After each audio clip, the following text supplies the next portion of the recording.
Essex continued to teach Leicestershire something of a lesson on the second day of their LV County Championship match at the Chelmsford Festival. As with many festivals this summer, the weather got in the way on the first day, with Essex openers Tom Westley and Jaik Mickleburgh putting on an unbeaten 161 for the first wicket. Both had hundreds in their minds at the start of play, which came on time.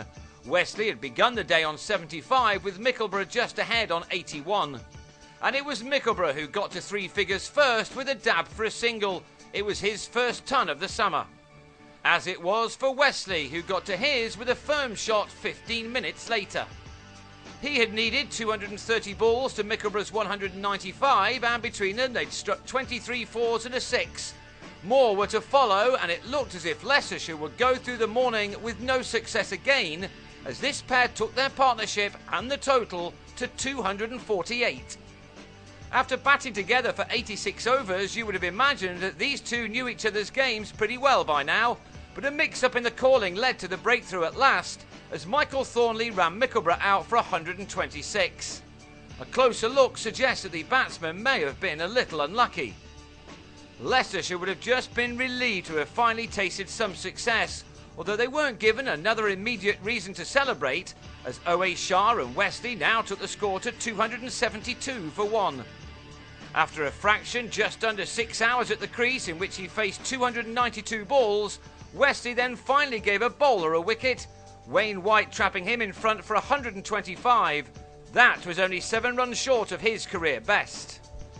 Given the start made by the openers, the rest of the Essex batsmen would have been drooling at the thought of having a go at this attack on this surface, and next to start putting bat to ball was Shah and Mark Patini, who steadily took their side to tea in a session which was shortened by a shower. Alas, we're missing some of the action in the final session. Shah fell for 36, but then Patini and Ryan Tenduscarter put bat to ball as the intention soon became clear. A declaration was imminent as Essex wanted to give themselves the best chance of an important win with so many showers forecast.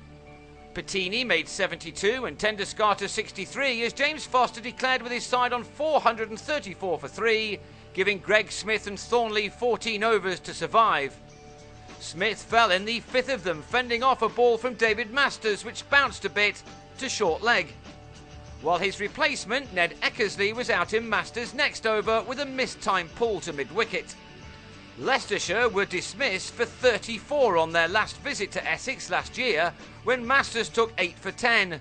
They got within 2 runs of that by the close, but not without a worry or two. The visitors now face an uphill struggle on the third day. They'll resume on 32 for 2, 402 runs behind, and needing another 253 just to avoid the follow-on, something you fancy that will not be straightforward.